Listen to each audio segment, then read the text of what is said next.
Mo kí gbogbo èèyàn tó ń gbọ́ mi níbikíbi tí ẹ bá wà. Orúkọ tèmi ni Dr. Ọlálékan Sàlámì Aláàfin Ìṣẹ̀ǹbáyé.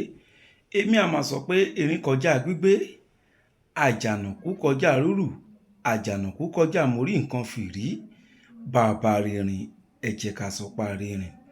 Mo fi àsìkò yìí mo fi dúpẹ́ lọ́wọ́ gbogbo ẹni tó wá sí program tá a ṣe nílùú Ìbàdàn lánàá. A dúpẹ́ lọ́wọ́ yín, ẹ kú ìfẹ́ ọmọ ènìyàn ṣe, ẹ kú ìfẹ́ àṣà Yorùbá tí ẹ̀yin náà ní. Ọgbọ́n kan ni mo fẹ́ kọ́ wa lónìí. Kí ni ọgbọ́n náà? Ni pé tá bá wòye a rí èso kan tí wọ́n máa ń tà káàkiri. Èso yìí kóró ẹ̀ ó pọ̀ rẹpẹtẹ ní Nàìjíríà táwọn èèyàn ń tà. Kí wá ló fa tán fi ń ta èso yìí? Ni pé Jésù Kristi ó fi èso yìí ó fi júwe ọ̀rọ̀. Ó ní bí ìgbàgbọ́ èèyàn tó bá kéré bí kóró mustadi. Jésù ò sọ pé ó gùn ní kóró mustadi, kò sọ pé ó lè ṣèwòsàn, kò sọ pé ó lè ràn wá lọ́wọ́, kò sì sọ pé ó lè kó ìpalára bá wa. Ó fi júwe ọ̀rọ̀ ni bí kí Yorùbá sọ pé kódà kí nǹkan yẹn kéré bí kóró ìbẹ́pẹ. So ká fi wé ọ̀rọ̀ tí Jésù sọ pé bí èèyàn bá nígbàgbọ́ tó kéré bí kóró mustadi. Ṣùgbọ́n ẹ ti mọ ìwà wa ní Nàìjíríà.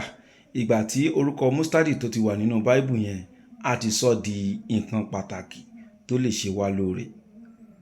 Ọ̀pọ̀lọpọ̀ ló máa ń ta kóró mustadi káàkiri. Wọ́n á máa sọ iṣẹ́ oríṣiríṣi tó ń ṣe. Ṣùgbọ́n mi ò rẹ́ nìkan sọ pé ó ṣiṣẹ́ rí. Èyí ló wá mú mi ṣe ìwádìí lórí kóró mustadi. Ẹ̀yin tá lè fi kóró mustadi ṣe tó máa ṣiṣẹ́ òun ni mo mú wá fún wa.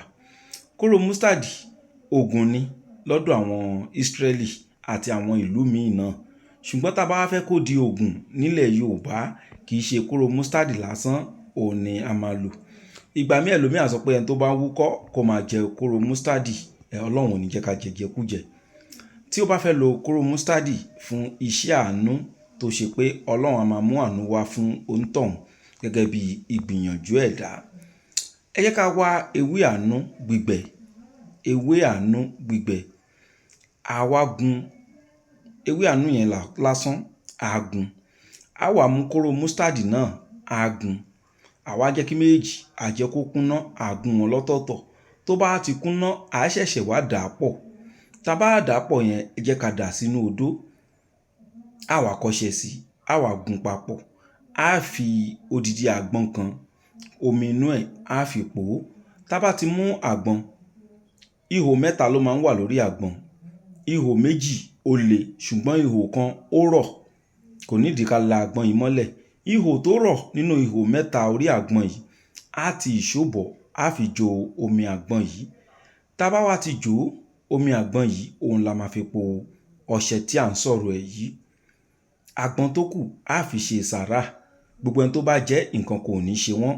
Àwa náà lè jẹ ń bẹ̀, ọmọ wa náà lè jẹ nínú àgbọn náà. Omi àgbọn yìí a wá fi po ọṣẹ tí a lo kóró mustadi àti ewé àánú. A fi pò. Tá bá pò tán, ẹ jẹ́ ká kó sínú ike funfun. A máa fi wẹ̀ lẹ́yìn ọjọ́ kẹta. A máa fi wẹ̀ láràárọ̀. Pẹ̀lú àṣẹ Ọlọ́run, ẹni yẹn a máa rí àánú gbà. Ẹni tó wá ń sọ̀rọ̀ yìí fún àǹfààní ẹni tí ò bá mọ̀ mí tẹ́lẹ̀, orúkọ tèmi ni Dr.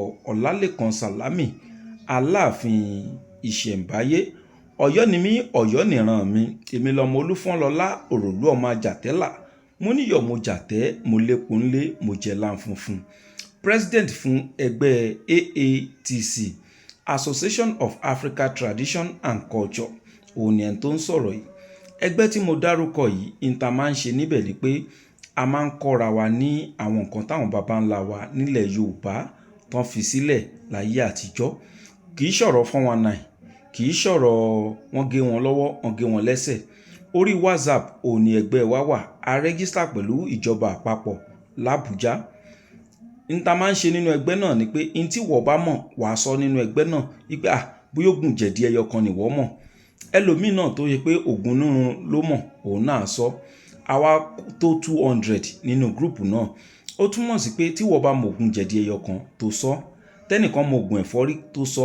Tẹ́nìkan mọ̀ ògùn ẹ̀yìn dídùn kó sọ.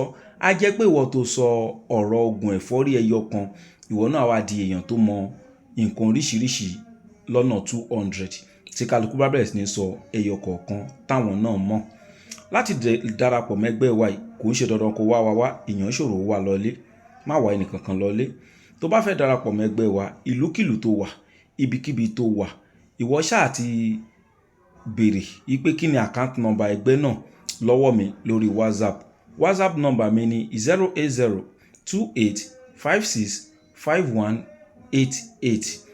tó bá ti béèrè tí n bá ti send account number sí ẹ, tó bá ti send 5,000, nínú 5,000 yìí 2,500 owó registration, 2,500 owó ID card. Ẹsẹ̀kẹsẹ̀ tẹ́ bá ti sanwó yìí, a máa hádìí mọ́ ẹgbẹ́ náà ní orí WhatsApp. Ìlú tí o wà kò ní kankan ṣe, láti ìlú yẹn náà nìwọ náà ti máa bá wa ká lọ lórí WhatsApp.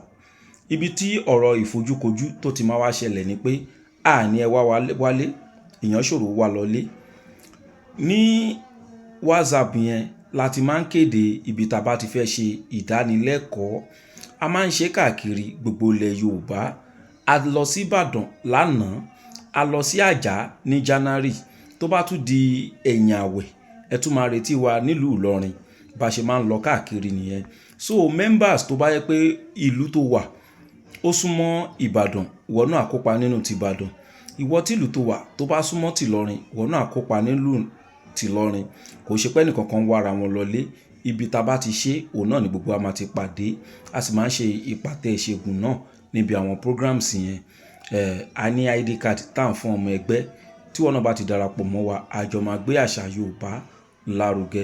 Ẹ má gbàgbé pé WhatsApp number mi ni 08028565188. Mi ò polówó kẹ́ wá mi wálé, mi ò polówó kẹ́ wá ṣoògùn. Yín tá ń sọ òun ni ẹgbẹ́ tó ń gbé àṣà Yorùbá lárugẹ.